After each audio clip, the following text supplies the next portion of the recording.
नमस्कार। हरे कृष्ण। तो आज के इस भगवत गीता के 49th सेशन में आप सबका हार्दिक स्वागत है।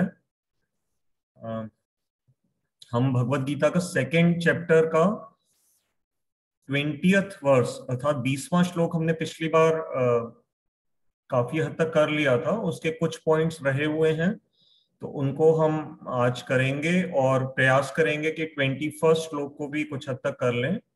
तो आइए सबसे पहले अपने अपने गुरुजनों का स्मरण कर लें।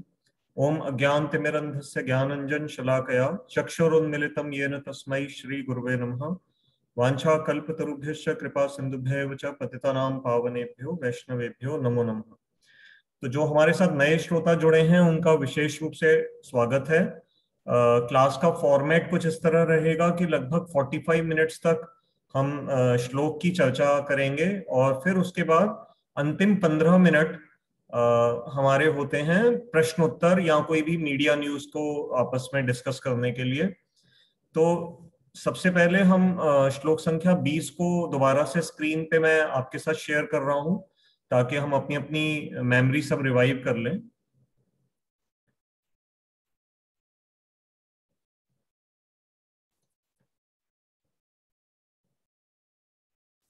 तो ये आपकी स्क्रीन पे श्लोक संख्या 20 है, जिसको एक बार मैं संस्कृत भी पढ़ देता हूं उसकी। ये बड़ा प्रसिद्ध श्लोक है।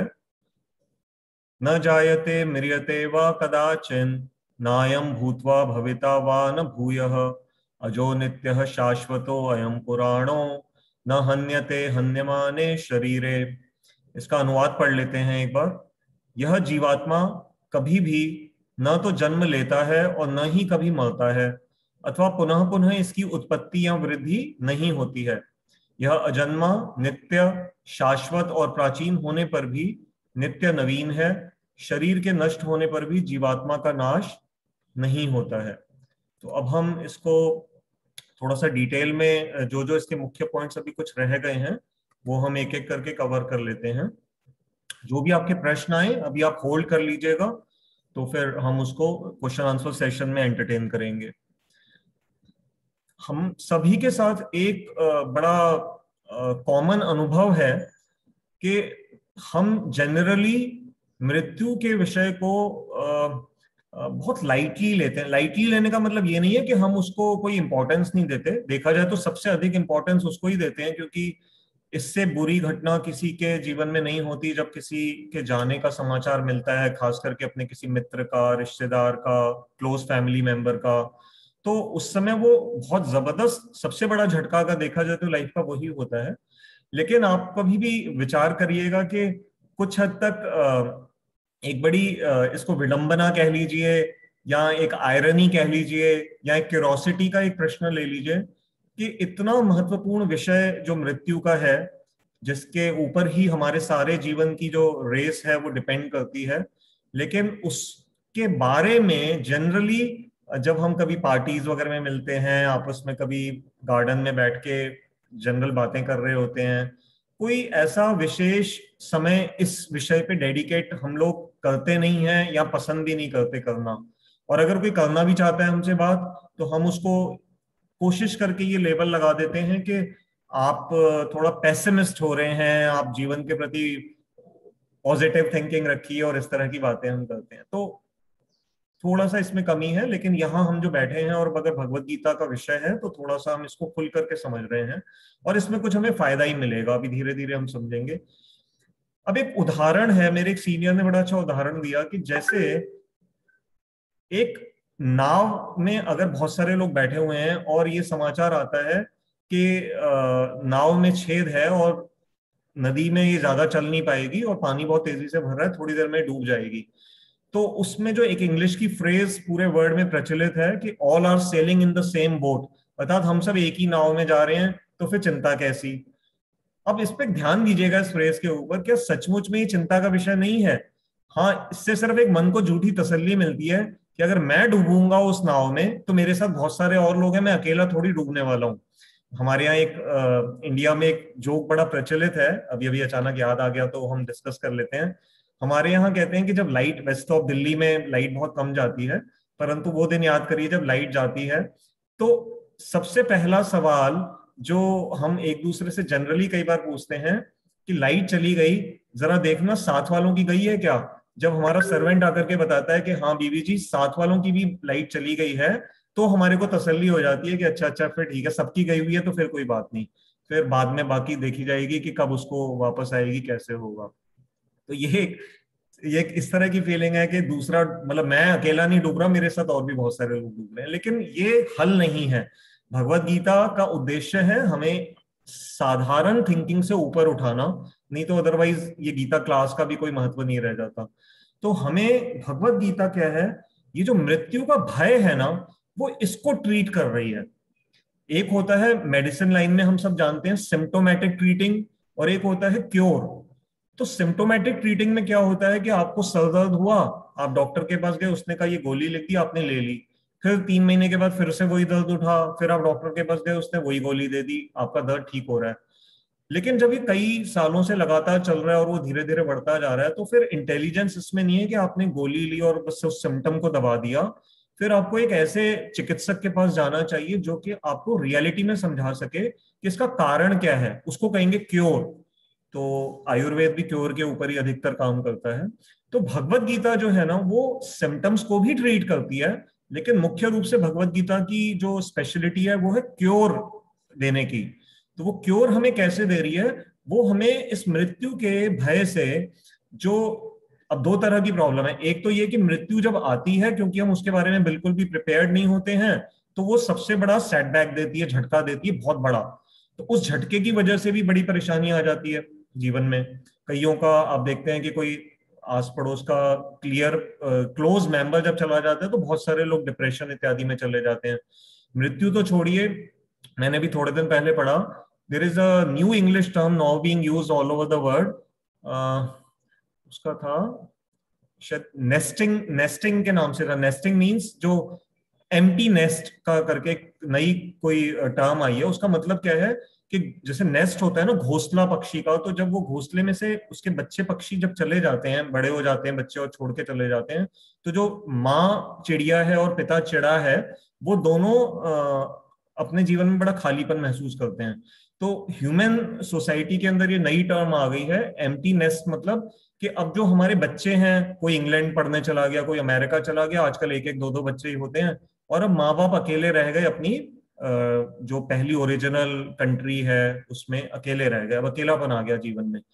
तो इससे ही इतना बड़ा कईयों को झटका लगता है कि मुझे पढ़ के बड़ा थोड़ा आंखें भी खोली और दुख भी हुआ।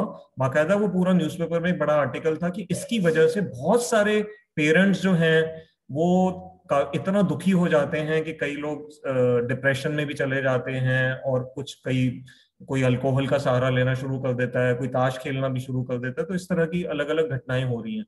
तो जब उससे इतना बड़ा झटका लगता है तो मृत्यु कितना बड़ा झटका देगी। तो एक तो मृत्यु का झटका बड़ा हैवी लगता है, दूसरा कि मृत्यु के बारे में बिल्कुल भी नॉलेज ना होने के कारण जो हम इस फीलिंग का सहारा ले लेते हैं कि अच्छा हम डूबे तो हमारे साथ बहुत सारे लोग डूब रहे हैं, कोविड मेरे को हुआ तो चलो कोई घबराने की बात नहीं, बहुतों को हो रहा है।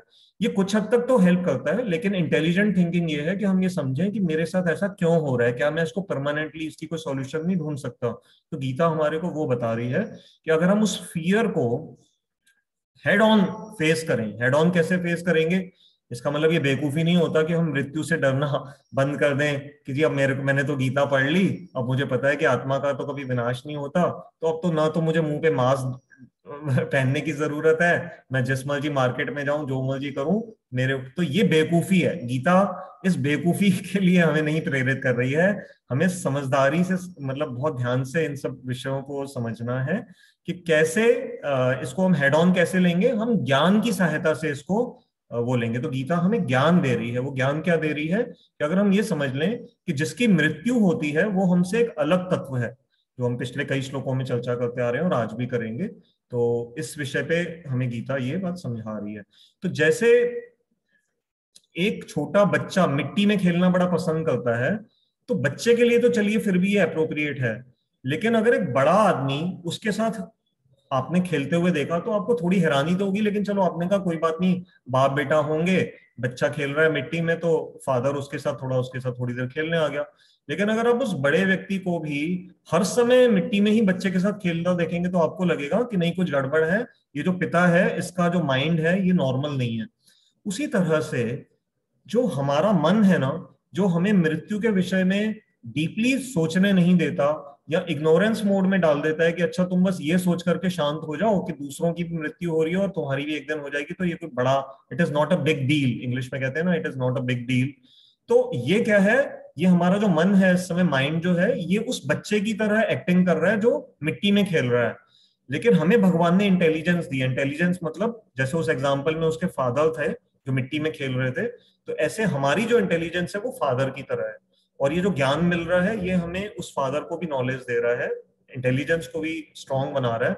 इस इंटेलिजेंस से हमें पूछना चाहिए कि नहीं, तुम मन जो तुम इतना आसानी से मृत्यु को नेग्लेक्ट कर रहे हो या उसको लाइट ले रहे हो, लेकिन तुम गलती कर रहे हो। तुम्हें इसको सीरियसली लेकर के ये प्रश्न पूछना चाहिए कि मैं क्यों मर रहा हूं, मेरे साथ ऐसा क्यों हो रहा है, या मेरे रिश्तेदारों इत्यादि के साथ जब हुआ तो मेरे साथ भी तो होगा, तो फिर मैं उसके लिए क्या तैयारी कर सकता हूँ। ये एक इंटेलिजेंट क्वेश्चन है जिसको हमें पूछना है। अब हम आ रहे हैं जो आज का श्लोक है उसमें जो शब्द आया था न जायते, तो न जायते का एक थोड़ा सा एक सिंपल सा एक और मतलब यहाँ पर निकल रहा है जिसको हम क्लियर कर लें। हम अपनी संतान को अपने से उत्पन्न मानते हैं, बल्कि संस्कृत में एक शब्द ही है आत्मज या आत्मजा। पुत्र को कहते हैं आत्मज, जो अपनी आत्मा से ही प्रकट हुआ है। ज मतलब पैदा होना, और आत्मजा पुत्री के लिए कहेंगे कि आत्मजा है। तो गीता कह रही है कि आत्मा कभी भी पैदा नहीं होती, न जायते, और उधर से हम अपने बच्चों को अपने ही से ही उत्पन्न हुआ हुआ मानते हैं। तो इसमें फिर सच क्या है? ये क्या है कि इसको अब हमें फिर से वही इंग्लिश की दो टर्म्स को यूज करना पड़ेगा, एक है ऑब्जेक्टिव ट्रुथ और एक है सब्जेक्टिव ट्रुथ। अर्थात जो हम ये मानना कि ये बच्चे मेरे मेरे ही विस्तार है, मेरे से ही पैदा हुए हैं, ये सब्जेक्टिव ट्रुथ है। मतलब ठीक है, हाँ, इस शरीर से हमने, माँ ने गर्भ से जन्म दिया है इनको, तो वो तो ठीक है। परंतु अगर आप गौर से कभी विचार करिएगा तो क्या माता पिता अपने एफर्ट से शरीर के क्या सारे अंगों का निर्माण करते हैं? कभी इस पे विचार किया है आपने कि माँ के गर्भ में कैसे जो बच्चे का रूप, क्या उसको रंग मिलेगा, उसके नाखून कितने बड़े होंगे, उंगलियां छोटी होंगी लंबी होंगी, उसका जेंडर ही क्या होगा, क्या ये चीजें हमारे वश में हैं? हम जब माँ बच्चे को जन्म देती है उस समय उसको नजर आता है कि जो मेरा जो ये संतान मेरे थ्रू आई है तो ये कैसी है देखने में। हमें नहीं पता लगता, ये तो प्रकृति सारे अरेंजमेंट कर रही है। तो देखा जाए तो जेन्युइन सेंस में हमने इनफैक्ट पूरी क्रिएशन करी भी नहीं है, हम उनको जन्म देने में सहायक बने हैं। तो कौन सी आत्मा कहाँ से उस शरीर में प्रवेश कर रही है, हमारा इस पे भी कोई विशेष कंट्रोल नहीं है। कई बार अच्छे घरों में बुरी आत्माएं आ जाती हैं, मतलब वो बच्चे बड़े बिगड़े हुए होते हैं, संस्कार ही खराब है पिछले जन्मों के।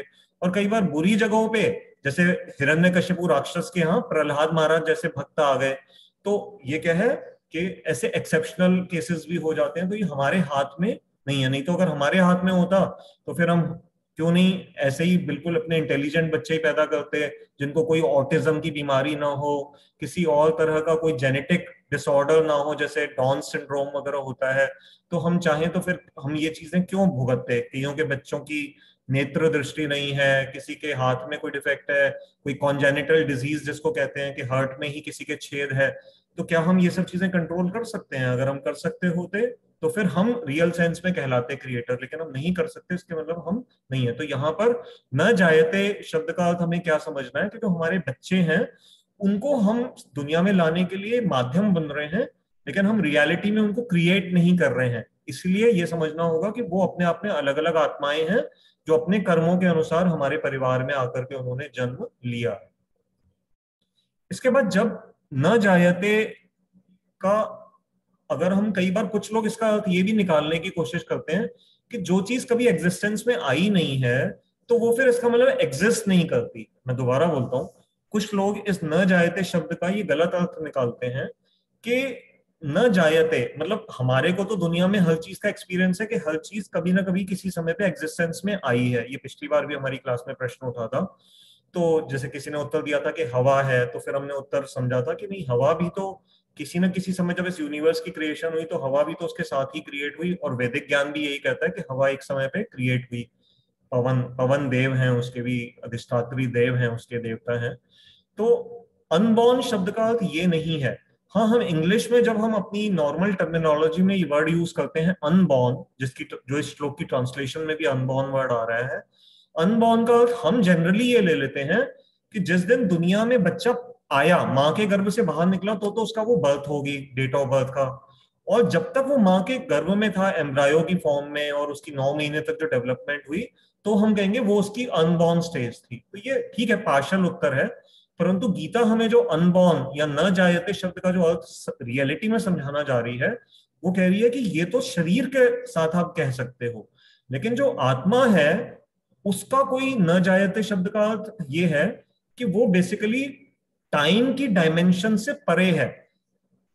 भूतकाल, वर्तमान काल और भविष्य काल, पास्ट टेंस, प्रेजेंट टेंस और फ्यूचर टेंस की जो परिधि है, जो एक चक्र है, उससे, उस चक्र से कहीं परे वो एग्जिस्ट करती है। और इस संसार की क्रिएशन की जो अगर कोई भी डेट एग्जैक्ट है, क्रोनोलॉजिकल सीक्वेंस जिसको हम कहेंगे, हिस्टोरिकल एक डेट है, उससे वो परे, जो उससे भी परे जो अगर कोई सत्ता है, वहां पर वो आत्मा वर्तमान रहती है और वहां से संसार में किसी वजह से आती है। वो वजह क्या है वो आज का विषय नहीं है, वो आगे आएगा, हम धीरे धीरे कर्म की थ्योरी में उसको समझेंगे। तो न जायते शब्द का क्या लेना है कि soul is beyond birth, it is not to be meant to be before birth. So before birth और बियॉन्ड बर्थ में अंतर है। आत्मा जो है वो बियॉन्ड बर्थ है, it is not before birth. Before birth तो कहेंगे कि जैसे जब शरीर के अंदर बच्चा होता है तो उसके लिए हम कह सकते हैं बिफोर बर्थ। तो कई बार हम बच्चों को मजाक में भी कहते हैं ना, माँ कहती है बच्चे को कि जब तू मेरे पेट में था तो मेरे को ये इच्छा होती थी, मैं ये खाती थी, वो खाती थी, और तू मुझे अंदर से लाते मारता था। तो कई बार बच्चों को हम ऐसे मजाक में बातें बताते हैं। तो that is the before birth stage. लेकिन माँ के गर्भ में आने से पहले वो आत्मा कहाँ थी, वो पूरा जो कॉन्सेप्ट है वो फिर बियॉन्ड बर्थ की थ्योरी में चला जाता है। तो क्या सोल एग्जिस्ट करता है या नहीं करता? तो सोल की जो एग्जिस्टेंस है, अगर हम जब ये मानते हैं कि वो समय की परिधि के अंदर नहीं है, तो कई लोग सोचते हैं कि फिर वो एग्जिस्ट ही नहीं करती। तो ये गलती है। इसके लिए जो प्रॉपर वर्ड है उसको समझना पड़ेगा कि आत्मा एक दिव्य तत्व है, जिसके लिए सच्चिदानंद शब्द यूज होता है संस्कृत में, और इंग्लिश में हम कहेंगे कि it is a transcendental entity. Transcendental means कि वो इस भौतिक मटेरियल क्रिएशन से परे एक तत्व है, दिव्य तत्व है। तो वो एग्जिस्ट करता है, लेकिन वो इस संसार का पार्ट ही नहीं है। जैसे कई बार आपने इंग्लिश में एक मूवी ईटी आई थी, मुझे बचपन में याद है, शायद द एक्स्ट्रा टेरेस्ट्रियल। तो ईटी में मतलब बेसिकली क्या है कि एलियंस जैसे दुनिया में आ जाते हैं। तो एलियन, एलियन शब्द इंग्लिश में वैसे भी मीन मतलब होता है ना, एलियन मतलब जो फिट नहीं हो रहा, जो अलग से है।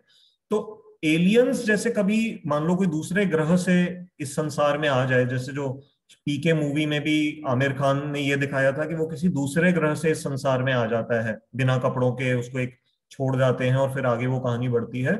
तो वो अगर कोई एलियन होता है तो वो अपने आप को एलियन महसूस करता है एक कल्चर के अंदर।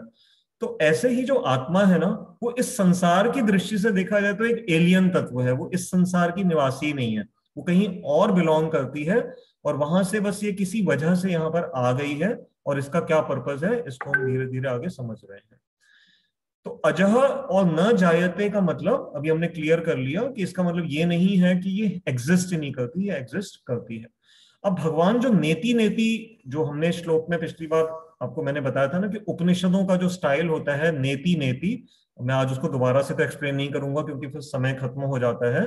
तो नेति नेति का मतलब होता है ये नहीं है, ये नहीं है, ऐसे करके। तो उपनिषदों का ये स्टाइल है आत्मा या दिव्य तत्व के बारे में समझाने का।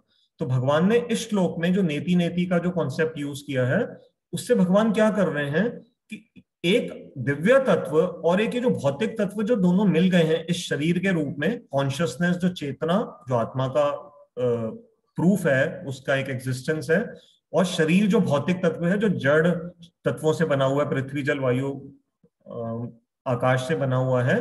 तो दो इनकम्पैटिबल चीजें किसी वजह से मिल गई हैं। अब कृष्ण भगवान इस श्लोक के द्वारा नेति नेति कह के इनको ना सेपरेट करने में हमें समझाने का प्रयास कर रहे हैं।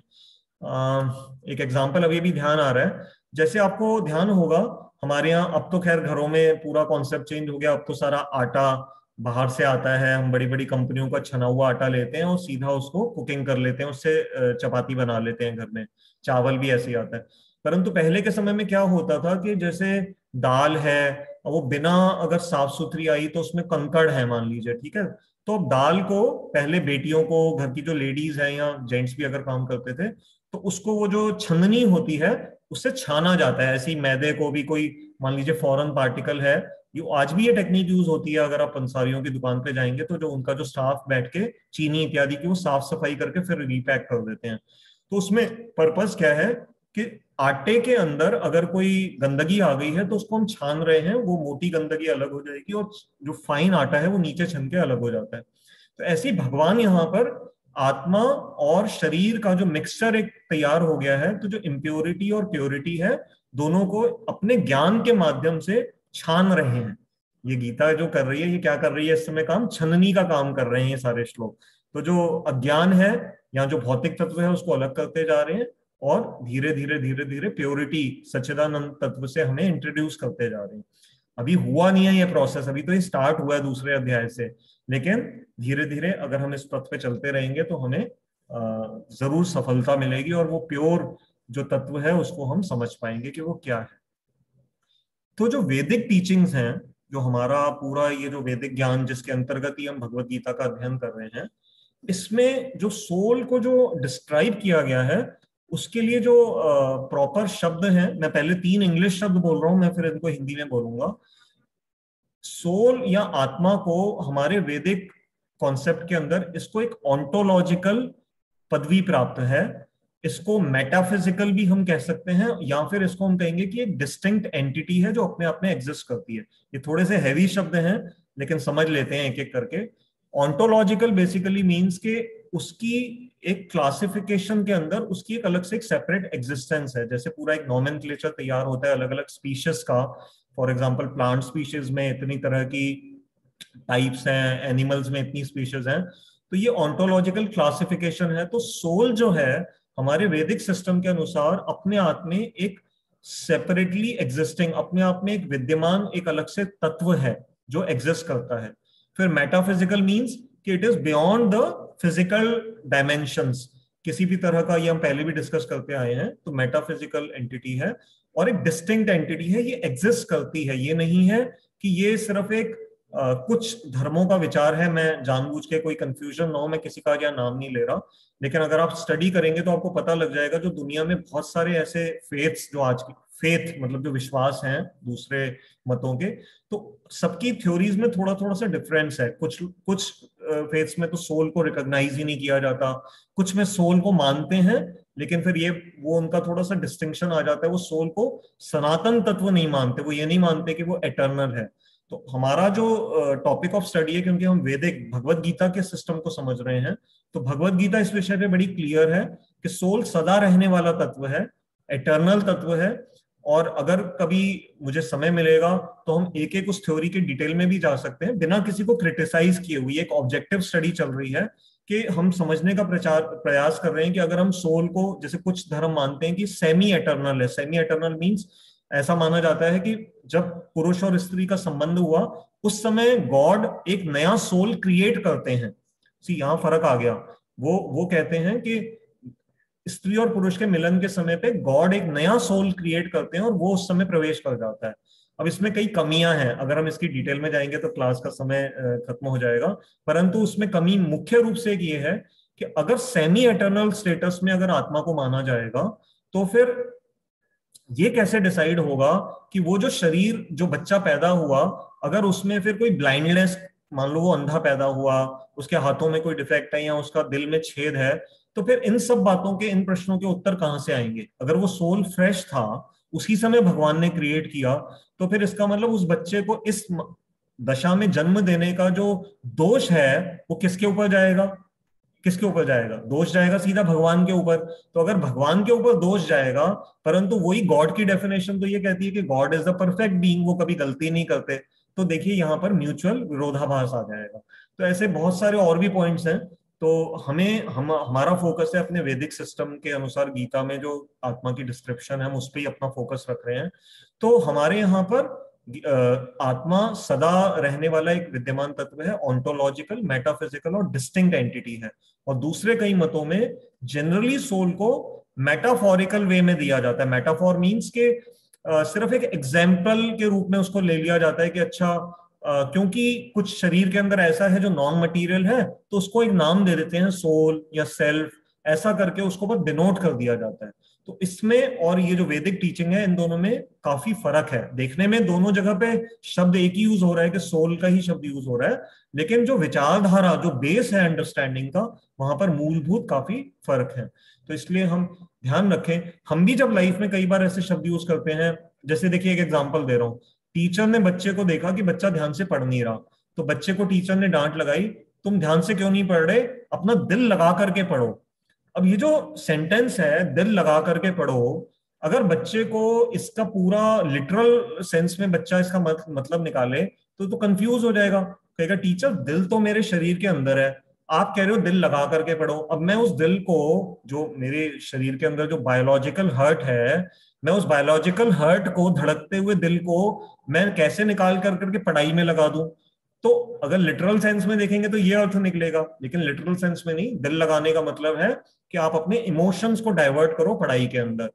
तो ऐसे ही जो सोल का जो कॉन्सेप्ट, जो मेटाफोरिकल सेंस में जब लिया जाता है, कि हम कई बार कहते हैं ना, मैं उससे ना झूठ बोलने लगा था लेकिन मेरी अंतरात्मा ने मुझे रोक लिया, तो ये जो शब्द है अंतरात्मा, कई बार हम इसको यूज करते हैं। आपने कभी गौर से विचार कीजिएगा, ये अंतरात्मा क्या है, ये हमारे मुंह से क्यों ये शब्द निकल आता है कि मेरी आत्मा। हम कई बार जब किसी को प्लीड करते हैं ना कि तेरे को इस बच्चे के ऊपर ये अत्याचार करते हुए तेरी आत्मा से आवाज नहीं आई कि तू गलत कर रही है ये कार्य, अगर मान लीजिए कभी कोई ऐसी घटना होती है, तो हम एक दूसरे को ऐसे बोलते हैं एक दूसरे को। तो ये जो हमारी तो जो इंडियन वैदिक जो रहने की परंपरा है, उसमें आत्मा का कॉन्सेप्ट काफी हद तक मतलब बिल्कुल घुला हुआ है, क्योंकि वैदिक सिस्टम से हम सभी बिलोंग करते हैं। परंतु इसको समझना, इसका फाइन ट्यूनिंग से समझना जरूरी है। कि ये ध्यान रखें कि ये मत सोचिएगा कि जब हम इस शब्दों में व्यवहार करते हैं तो हम आत्मा को उस समय एक डिस्टिंक्ट एंटिटी नहीं मान रहे। नहीं, हमारे जो बेस है, जो हमारा वैदिक ज्ञान है, उसमें आत्मा अपने आप में एक अलग तत्व है, बिल्कुल एग्जिस्ट करता है। जो तत्वों की हमने पहले क्रिएशन के समय जो बात करी थी, कि जो हमारे जो 24 तत्व हैं और कैसे फिर आत्मा और परमात्मा जो दूसरे तत्व रह जाते हैं, तो वो बाकायदा उनकी उसमें सांख्य योग, ये इनफैक्ट सांख्य योग ही चल रहा है दूसरा अध्याय, तो इसके अंदर बाकायदा आत्मा की ये काउंटिंग है। 20 तत्व वो हैं, 4 हमने आपको पहले बताए थे, जो मन, बुद्धि, अहंकार और चित्त, और 25वां और जो 26वां तत्व है क्रिएशन का, वो आत्मा और परमात्मा। तो ये 2 तत्व और रह जाते हैं। तो हमने ये भी समझ लिया कि किस तरह से जो सेमी एटर्नल सोल का कॉन्सेप्ट है, इसमें थोड़ी सी कमी है। अब ये श्लोक आज का हमारा लगभग कवर हो गया है। इससे बिल्कुल मिलता जुलता मैं आपको एक श्लोक स्क्रीन पे दिखा रहा हूं, जरा एक सेकंड के लिए मुझे समय दीजिएगा, मैं दिखाता हूं आपको।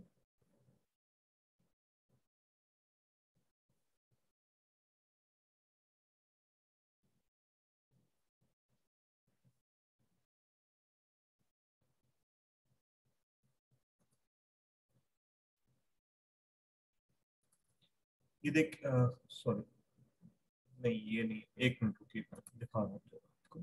एक बहुत महत्वपूर्ण श्लोक, ये उसका दूसरे उपनिषदों का भी श्लोक है जो मैंने लिया है, मैं अभी दिखाता हूँ आपको। हाँ, ये देखिए, वो आपकी स्क्रीन पे आ रहा है। कठोपनिषद में भी बिल्कुल इसी प्रकार के सिद्धांत से मिलता जुलता देखिए एक श्लोक है।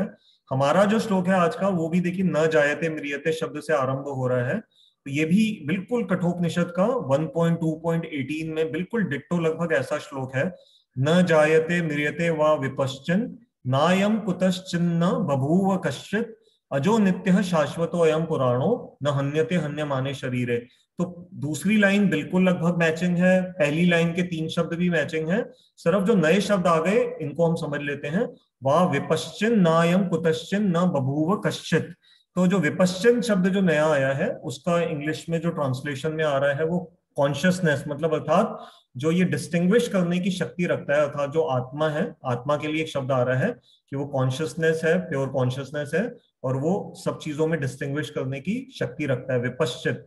तो पश्चिम मतलब देख देख सकती है और उसमें डिफरेंस कर सकती है। और कुतश्चिन न बभूव कश्चित, तो वो पहले से ही एग्जिस्ट कर रही है। और ऐसा वही जो इसमें था ना, न जायते म्रियते वा कदाचित ना अयम भविता भविता वा न भूयः, तो वो जो वो वाले शब्द हैं वो इसके इस पार्ट से मैचिंग है। उसके बाद नीचे आप देख रहे हैं स्क्रीन पे, बृहद आरण्यक उपनिषद भी एक हमारे उपनिषदों में से है, उसमें एक नया श्लोक आ रहा है, सवा एष महानज आत्मा अजरो अमरो अमृतो अभयः। तो सिर्फ ऐसा नहीं है कि भगवत गीता ही अपने आप में आत्मा के अजर अमर और अमृत होने या अभय होने का कॉन्सेप्ट बताती है, ये उपनिषदों में भी ये बिल्कुल देखिए कितना क्लियरली समझाया। इसकी हिंदी अनुवाद आप स्क्रीन पे पढ़ सकते हैं। अर्थात यह आत्मा निश्चित रूप से महान, अजन्मा, अजर, अमर, अमृत और अभय है। तो आत्मा की जब हम रियलाइजेशन पे आ जाते हैं तो हमें समझ में आने लग जाता है कि न तो इसका कभी जन्म हुआ है, ये अजर अर्थात इसको कोई बुढ़ापा भी नहीं आएगा। अगर पूरी दुनिया ये समझ ले कि आत्मा को बुढ़ापा नहीं आता, तो कितनी billions of dollars, trillions of dollars की ये जो कॉस्मेटिक इंडस्ट्री है, तो देखा जाए तो कॉस्मेटिक्स का विशेष कोई रोल ही नहीं रह जाएगा। क्योंकि अगर हमें अनुभूति हो जाए कि हम कभी बूढ़े हो ही नहीं सकते, और कितना भी कॉस्मेटिक लगा लें तो इस बूढ़े होते हुए शरीर को जवान भी नहीं बना सकते। कितना मर्जी कर लीजिए आप, कितनी भी एंटी रिंकल क्रीम्स वगैरह हम लगा लें, परंतु जब प्रकृति का जो पूरा जब इफेक्ट आना शुरू हो जाता है तो फिर ये सब क्रीम्स बेकार हो जाती हैं।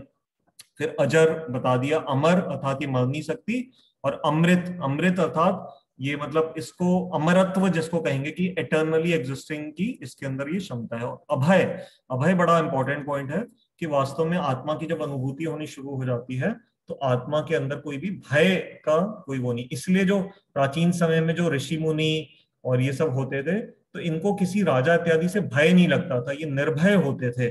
तभी राजा को ये प्रॉपर गाइडेंस दे पाते थे कि तुम्हें जो सत्य है हम वो बता रहे हैं, अगर तुम इसका पालन करोगे तभी तुम धर्म के पथ पे चलोगे।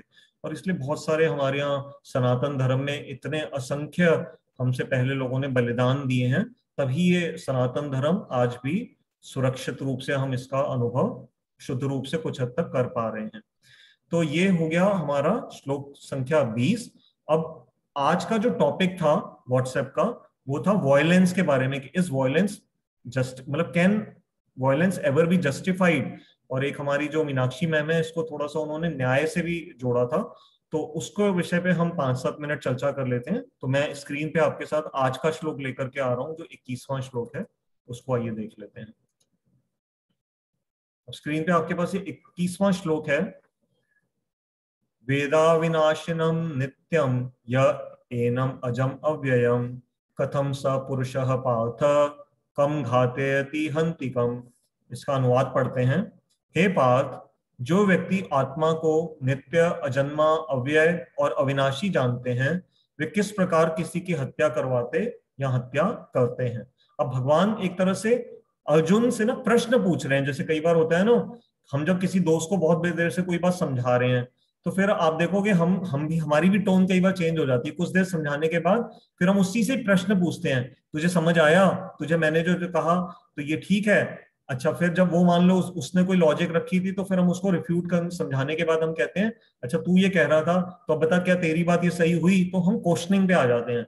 तो उसी तरह से कृष्ण और अर्जुन क्योंकि मित्र भी हैं, अब भगवान ने अर्जुन को थोड़ा सा समझाया है कि आत्मा और शरीर में क्या अंतर है, इसलिए अब भगवान क्या है, एक क्वेश्चन फॉर्म में अब अर्जुन के सामने ही वो कह रहे हैं, कथम स पुरुषः पार्थ कम घातयति हंतिकम। कम शब्द और कथम शब्द से पता लग रहा है कि ये क्वेश्चन पूछ रहे हैं भगवान उनसे। तो इसका अनुवाद हमने पढ़ा, हे पार्थ, पार्थ मतलब जो अर्जुन का ही नाम है, पृथा के पुत्र है ना, इसलिए उनको भगवान ने कई, अधिकांश जो गीता में अर्जुन का नाम आएगा वो पार्थ बहुत बार आएगा। जो व्यक्ति आत्मा को, भगवान कह रहे हैं देखो अर्जुन, अगर कोई ऐसा व्यक्ति जिसको आत्मा का पूरा ज्ञान है, वो आत्मा को अच्छी तरह से समझ रहा है कि आत्मा नित्य है अर्थात सदा रहेगी, अजन्मा है अर्थात वो कभी पैदा नहीं हुई, अव्यय, अव्यय आपके लिए थोड़ा नया शब्द है तो मैं बता देता हूँ, पहले भी एक बार हमने चर्चा करी थी। जैसे हम हिंदी भाषा में कहते हैं ना व्यय, व्यय खाता, व्यय खाता मतलब जैसे हमारा जो फैमिली का बजट है, हमारे देश का बजट होता है, तो जो एक्सपेंडिचर सेक्शन होता है, जो अकाउंटेंट्स हैं वो समझते हैं, जो बैलेंस शीट या प्रॉफिट एंड लॉस अकाउंट बनता है, तो उसमें एक्सपेंसेस का जो कॉलम होता है ना, इनकम एंड एक्सपेंडिचर अकाउंट बनता है। तो एक्सपेंडिचर मतलब खर्च करने को कहते हैं व्यय। और अ उपसर्ग लगा देने का मतलब है कि जिसका कोई खर्च नहीं हुआ, अर्थात उसमें कोई डेप्रीसिएशन नहीं होगी, कोई उसमें कमी नहीं आएगी, वो जितना है उतना ही रहेगा। तो भगवान यहाँ पर आत्मा के लिए एक नया शब्द आ गया, एनम अजम अव्ययम। तो आत्मा को भगवान बता रहे हैं कि इसमें कोई किसी तरह का डेप्रीसिएशन नहीं आती, ये व्यय नहीं होती। ऐसा नहीं है कि आत्मा इतने टाइम से प्रकाश दे रही है। अब जैसे हमारे घरों में बल्ब होते हैं, तो उनकी आप जब लाते हो, किसी भी अच्छी से अच्छी कंपनी का बल्ब ले आइए, वो पहले 2 साल की वारंटी मिला करती थी, फिर पिछले 1 डेढ़ साल से क्या हो गया था, वो 1 साल की वारंटी देने लग गए, अब शायद फिर से 2 साल की देते हैं। 2 साल के बाद क्या है, धीरे धीरे अगर आप फिर वो बल्ब खराब हो जाएगा तो वो आपको वारंटी में रिप्लेस नहीं करके देते, वो डेट डाल देते हैं दुकानदार उसके ऊपर कि आज आपने खरीदा था। तो वो जो बल्ब है वो प्रकाश देते देते देते उसका जो फिलामेंट है, या जो एलईडी के जो उसके अंदर जो छोटे छोटे मॉड्यूल्स लगे हुए हैं, बल्ब्स लगे हुए हैं, वो उनकी एक लाइफ है, वो खत्म हो जाते हैं प्रकाश देते देते। तो कई बार लोग सोच सकते हैं ना, ये आत्मा भी है, इतने समय से एग्जिस्ट कर रही है, तो ये कॉन्शियसनेस का प्रकाश देते देते देते देते हो सकता है ये बूढ़ी हो गई और अब इसकी वारंटी हो गई खत्म और अब ये मर जाएगी। तो हम अपनी इस जड़ बुद्धि से ये विचार करते हैं, परंतु ऐसा नहीं है, आत्मा सदा रहती है, इसलिए भगवान कह रहे हैं अव्ययम। तो कथम स पुरुषः पार्थ, अब भगवान अर्जुन से पूछ रहे हैं कथम, ऐसा कैसे होगा कि वो पुरुष, कौन सा पुरुष, जो पहली लाइन में बताया कि जो आत्मा को इस तरह से जानता है, वो पुरुष कैसे किसी को घातयति, कैसे मारेगा या मरवाएगा, तो उसके ऊपर कोई दोष नहीं लगेगा। तो ये हमने इस श्लोक को साधारण रूप से समझ लिया है। अब हम इसके देखते हैं 5 मिनट के अंदर कितने पॉइंट्स हम कर पाते हैं। तो और जो आज का हमारा जो व्हाट्सएप का विषय था उसको भी अब थोड़ा सा डिस्कस कर लेते हैं, अगर पूरा हो पाएगा तो ठीक है, नहीं तो फिर हम अगली बार उसको कंटिन्यू कर लेंगे। तो आज हमने जो व्हाट्सएप पे टॉपिक लिया था, कैन वॉयलेंस बी जस्टिफाइड, क्या हिंसा का कोई सदुपयोग है, तो हम इस पे आ रहे हैं। लेकिन हिंसा थोड़ा सा एक सेंसिटिव विषय है, तो इसके बारे में हमें ये गलती नहीं करनी चाहिए कि हम कोई जजमेंटल हो करके कोई भी ऐसा विचार यहाँ बैठे बैठे बना लें। तो इसमें क्योंकि कंट्री के लॉज का भी रोल आता है, इंटरनेशनल लॉज का भी रोल है, मॉरल लॉज का भी रोल है, और कई इमोशंस, बहुत सारी चीजें इसमें इन्वॉल्व होती हैं, क्योंकि जान का विषय है। Violence is related to someone's existence. तो एक सेंस में, प्योर सेंस में देखा जाए, जो लोग कैपिटल पनिशमेंट के अगेंस्ट हैं, जो पूरी दुनिया में काफी सारे ऐसे लोग हैं जो ये जो मृत्यु दंड है ना, इसको ठीक नहीं मानते, उनका सिंपल एक लॉजिक है, जो सबसे स्ट्रॉन्ग लॉजिक वो लोग ये देते हैं कि अगर इंसान ने दूसरे इंसान को बनाया नहीं है, तो फिर किसी एक इंसान के पास दूसरे जान की हत्या करने का या उसकी जान ले लेने का अधिकार नहीं है। ये उनका बेसिक प्रिमाइज है, जिसके ऊपर उनकी विचारधारा पूरे विश्व में वो आर्ग्यू करते हैं। इसलिए वो कई जगह पे प्रोटेस्ट करते हैं कि जो कैपिटल पनिशमेंट है, अर्थात मृत्यु दंड जो होता है, उसको वो कहते हैं कि दुनिया से खत्म कर देना चाहिए, वो नहीं देना चाहिए किसी को। खैर वो लॉ का विषय है, वी आर नॉट लॉयर्स, हमारा वो ना हम जज है ना लॉयर हैं। हम तो गीता के एंगल से, जो अर्जुन की प्रॉब्लम है, अर्जुन बेसिकली कुरुक्षेत्र के मैदान में खड़े हैं और उनको तो ये भगवान से सवाल चाहिए कि मेरे को अपने रिश्तेदारों का वध करना पड़ रहा है, क्या ये जस्टिफाइड है या नहीं है। तो हम तो उस लाइट में पूरी अपनी स्टडी समझ रहे हैं, और जितना हमारे को अपनी नॉर्मल लाइफ में डे टू डे में समझ में आएगा, हम उससे उसकी इन्फरेंस निकालेंगे। तो हमें ये पूछना चाहिए, अब इस पे टॉपिक पे जाने से पहले एक दो जो बेसिक सवाल ये करने हैं।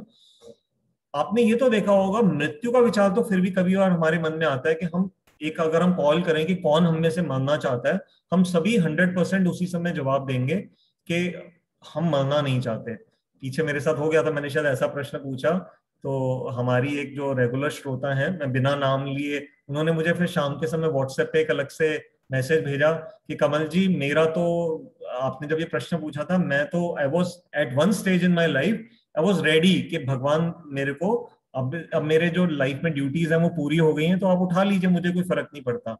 फिर मैंने उनको एक काउंटर क्वेश्चन किया, मैंने कहा आपका विचार टेम्परेरी रूप से ठीक है, लेकिन आप एक कमी ये कर रही हैं कि आपने जीवन को सिर्फ इस दायरे में सोचा कि बस बच्चों की शादी कर दी, अब मैं फ्री हो गई हूँ, अब मेरा इस संसार में कोई रोल नहीं है। हालांकि वो हेल्दी हैं, पढ़ी लिखी हैं, समझदार हैं, तो उन्होंने कहा कि मैं जाने के लिए तैयार हूं 55 साल की एज में। फिर जब मैंने उनसे रिक्वेस्ट करी, मैंने कहा आप इस पे दूसरी तरह से विचार करिए कि गीता हमारे को जीवन का उद्देश्य क्या बता रही है। कहीं पे भी गीता में ये नहीं बताया जाएगा कि बस बच्चों को बड़ा करो, पढ़ाओ और शादी कर दो और फिर उसके बाद तुम्हारा जीवन का उद्देश्य पूरा हो गया। नहीं, ये एक पार्शल उद्देश्य है, it is not the primary objective of our existence. हमारी ऑब्जेक्टिव जो एग्जिस्टेंस है उसके पीछे और भी बड़े गूढ़ कुछ अभी साध्य तत्व हैं जो छुपे हुए हैं, उनको हमें समझना है। तो इस ध्यान से हमें ये पूछना है कि मृत्यु हम कोई भी नहीं चाहते, लेकिन अगर हम इस प्रश्न को थोड़ा क्या ट्विस्ट नहीं कर सकते और इसको इंटरेस्टिंग बना देते हैं, हम कभी ये विचार करें बैठ करके कि why do we want to live forever. मैं दोबारा बोल रहा हूं, why do we want to live forever. हम हमेशा रहना क्यों चाहते हैं, हम जिंदा क्यों रहना चाहते हैं, इस पे कभी विचार करिए। अब क्योंकि क्लास का समय हो रहा है तो मैं इस पॉइंट को हम अगली बार से लेंगे, लेकिन जो आज का टॉपिक था हम उसको पार्शली कवर कर लेते हैं। तो भगवान ने इस श्लोक में कहा कि अर्जुन, कोई ऐसा पुरुष जो ये अच्छी तरह से समझता है कि आत्मा मरती नहीं है, मारती नहीं है, तो वो फिर कैसे किसी को मरवा सकता है या मार सकता है। तो इसको भगवान वॉयलेंस यहां पर इनडायरेक्ट वे में, भगवान डायरेक्टली नहीं अभी कुछ भी बोल रहे हैं, इनडायरेक्ट वे में अर्जुन से एक प्रश्न पूछ रहे हैं कि अगर कोई ऐसा व्यक्ति जो इतना जानकार है, जो ये अच्छी तरह से जानता है कि आत्मा मर नहीं सकती, और वो तो प्रकृति के नियम के अनुसार अपने आप ही शरीर बूढ़ा होकर के, जैसे क्या भीष्म पितामह की मृत्यु नहीं आएगी, क्या द्रोणाचार्य जी अपनी मृत्यु को वैसे ही जनरली नहीं प्राप्त करेंगे, क्या धृतराष्ट्र, दुर्योधन, इनका जब जीवन पूरा हो जाएगा तो क्या ये ऑटोमेटिकली इनको मृत्यु आकर के नहीं डसेगी, सबको डसेगी, पांडवों को भी मृत्यु आएगी।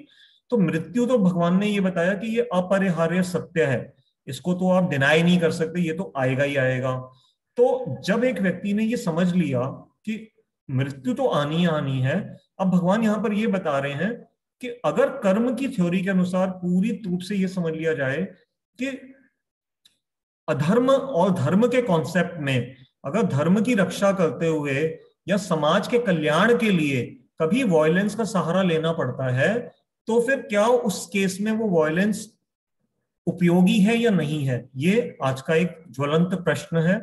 अब इसको डिटेल में थोड़ा सा हम अगली बार लेंगे, लेकिन आज मैं आपको सिर्फ प्रभुपाद जी ने जो कमेंट्री में एक पॉइंट दिया वो बड़ा वैलिड है, उसको हम डिस्कस कर लेते हैं। एक छोटा सा एग्जांपल है, प्रभुपाद जी ने अपने इस श्लोक की कमेंट्री में ये लिखा कि जो जज है, जज के सामने केस आया, पूरी हियरिंग्स हो गई कि मान लीजिए एक जघन्य अपराधी उनके सामने आया और ये प्रूव हो गया, पूरे उसके फैक्ट्स थे, प्रूफ्स थे, चश्मदीद गवाह भी मिल गए जज को कि इस व्यक्ति ने नृशंस, मान लीजिए किसी 2 बच्चों की हत्या कर दी, जैसा हम अखबारों में भी पढ़ते रहते हैं, घटनाएं होती रहती हैं, बहुत दुख की बात है। तो ऐसी कोई घटना कर दी उसने, पहले उनके साथ कुछ गलत अत्याचार किया, फिर उनको टॉर्चर करते हुए बहुत बुरी तरह से मार दिया, और मान लो ये प्रूव हो गया, अब इसमें कोई डाउट नहीं है, सब सीबीआई इंक्वायरी वगैरह सब कुछ हो गया, अब जज के सामने कंक्रीट फाइल पड़ी है। अब जज भी बेसिकली अपने लॉ को स्टडी करते हैं, फिर उस लॉ के अंदर वो देखा जाता है कि किस लेवल का था, फिर जज को अपनी फाइनली लॉ बुक को कंसल्ट करते हुए, वकीलों से सलाह लेते हुए, मान लीजिए जज ने कैपिटल पनिशमेंट उसको प्रिस्क्राइब कर दी कि इसको मृत्यु दंड दिया जाएगा, लॉ कहता है। मृत्यु दंड का जब आदेश आ गया, अब उसकी डेट दे दी गई कि इस दिन इसको मृत्यु मिलेगी। अब वहां पर जो जेल में, आपको पता है ना, एक एग्जीक्यूशनर होता है जिसको हम हिंदी में जल्लाद कहते हैं, ऐसे कुछ लोग होते हैं प्रोफेशन जिनका जल्लाद प्रोफेशन होता है। तो कई बार आप अखबारों में उनकी कभी कभी ना वो आती हैं, इंटरव्यूज आते हैं कि आपको कैसा लगता है जब आप किसी की वो करते हो।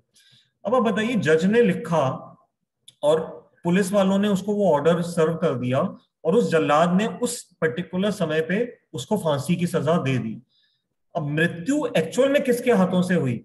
जल्लाद के हाथों से हुई। जल्लाद नहीं तो उसको अपने हाथों से, समझो जो भी तरीका है, जैसे अमेरिका में इलेक्ट्रिक चेयर पे भी कई बार वो लोग शॉक दे के खत्म करते हैं, कुछ आजकल वो लीथल इंजेक्शंस आ गए हैं, तरह तरह के मृत्यु दंड के भी तरीके हैं।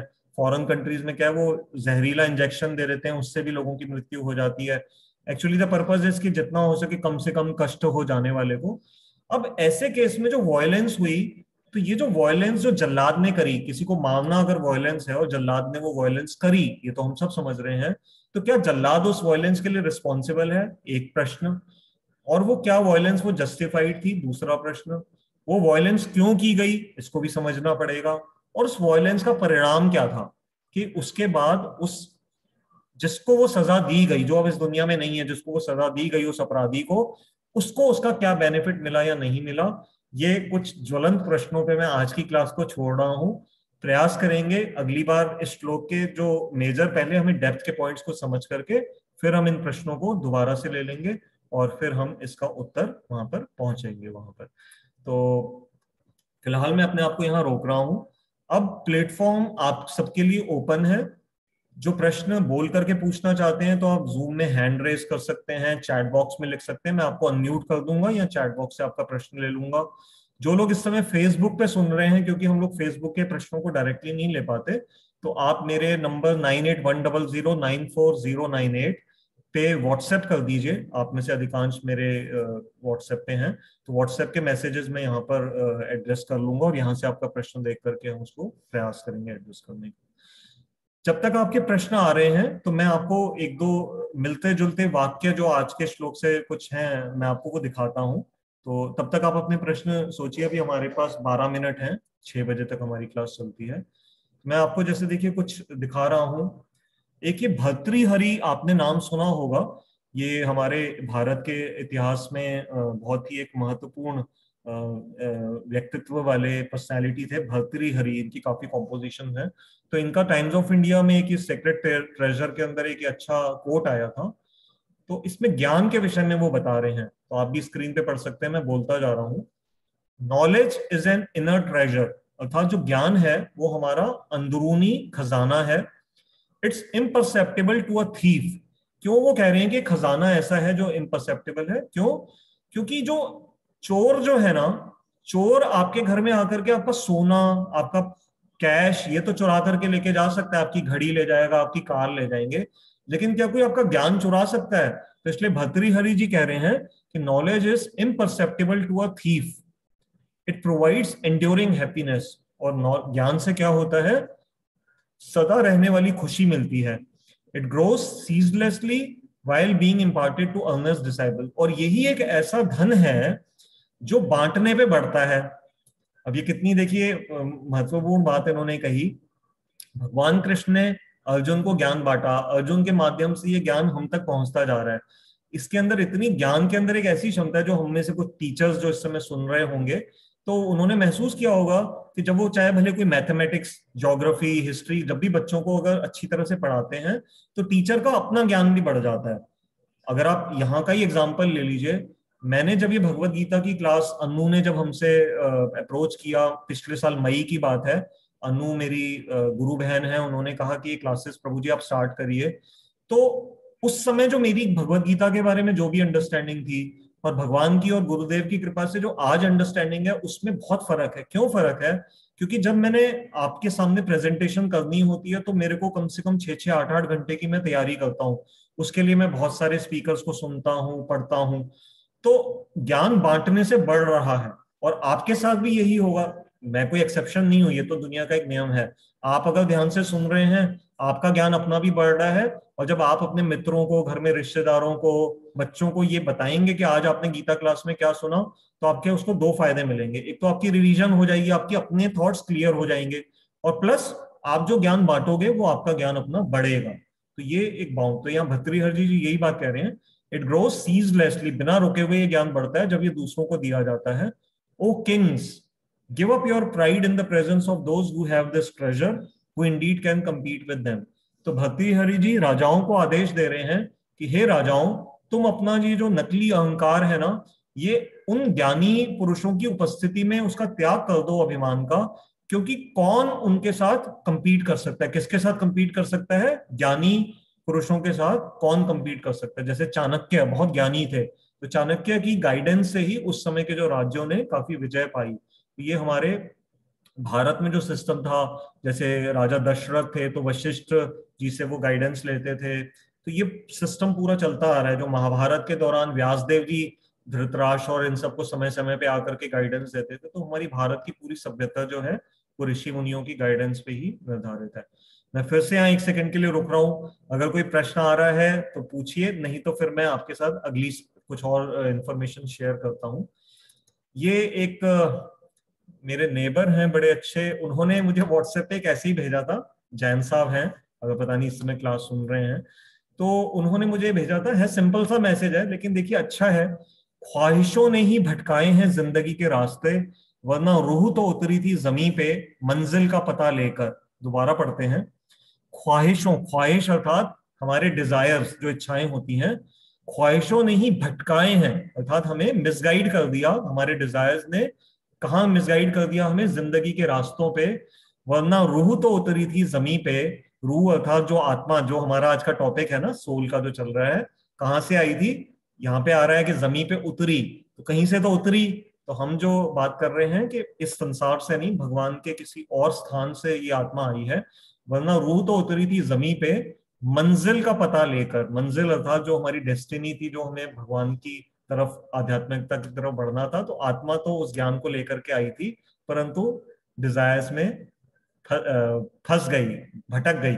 इससे मिलता जुलता मुझे अभी भी याद आ रहा है, हमारे जो भागवतम ग्रंथ है उसमें एक वाक्य आता है कि बच्चा जब माँ के गर्भ में होता है ना, वो वहां इतना कष्ट झेलता है। क्योंकि देखिए, आपका मतलब बुरा नहीं मानना, कभी आपने इमेजिन किया, हम तो एक समय भी सोचते नहीं है, बच्चे रोते हुए क्यों पैदा होते हैं? कहीं ना कहीं तो उनको कुछ प्रॉब्लम है, तभी तो रोते हुए पैदा होते हैं।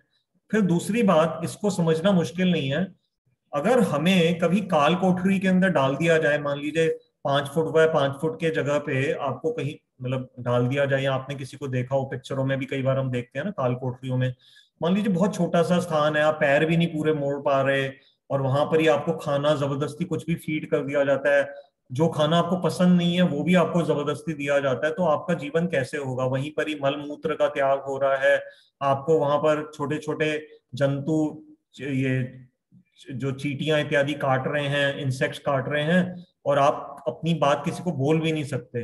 तो उस समय आप क्या प्रार्थना करोगे? मुझे यहाँ से प्रभु निकाल लो। तो हमारे शास्त्र बताते हैं, भले हम आज वो बात भूल गए हैं, परंतु हम सब ने उसका अनुभव किया है। हम सब कभी ना कभी माँ के गर्भ में थे, उस काल कोठरी के अंदर, जहां पर छोटा सा स्थान था, हम अपनी टांगे अंगड़ाई भी नहीं ले सकते, और हम अपनी मर्जी का वहां खा नहीं सकते। गर्भ में जो तरह तरह के माइक्रो ऑर्गेनिजम्स हैं, वो हमें काट करके तंग करते हैं, और उस समय इतना मलमूत्र इत्यादि के अंदर हम बंधे हुए हैं। उस समय हम भगवान से प्रार्थना करते हैं, जब कॉन्शियसनेस आ जाती है, जब एडवांस हो जाता है एम्ब्रायो, तो भगवान से, शास्त्र बताता है कि हम उस समय बड़ी इंटेंस डिजायर प्रार्थना करते हैं भगवान से कि प्रभु आप मुझे इस काल कोठरी से निकाल दो। मैं आपको वचन देता हूं कि जब मैं संसार में आऊंगा तो मैं आपका भजन करूंगा और आपकी भक्ति करूंगा, आपकी तरफ बढ़ूंगा और आपको समय दूंगा। भगवान कृपालु हैं, वहां से हमारी प्रार्थना सुन के हमें निकाल देते हैं। लेकिन फिर हम इस संसार में, ये अब दोबारा से इसको पढ़िए, ख्वाहिशों ने ही भटकाए हैं जिंदगी के रास्ते। लेकिन जब हम दोबारा से आ जाते हैं, हमारा जन्म आ गया, वो प्रॉब्लम खत्म हो गई माँ के गर्भ वाली, फिर ख्वाहिशें, डिजायर्स आकर के हमें घेर लेते हैं। और फिर रूह तो उतरी थी जमीन पे मंजिल का पता लेकर। तो जब हम दुनिया में आए थे तब तो हमें पता था कि भगवान के पथ पे ही चलना है, लेकिन हमारे डिजायर्स हमें फिर से मिसगाइड कर देते हैं। तो ये एक छोटा सा वो था। कोई प्रश्न अभी तक आए नहीं है, 5 मिनट्स हैं, तो मैं आपको और आपको चलिए एक दो इंटरेस्टिंग दिखाता हूँ, कुछ अच्छे और विचार। त्रिहरि जी का हो गया, ये हो गया।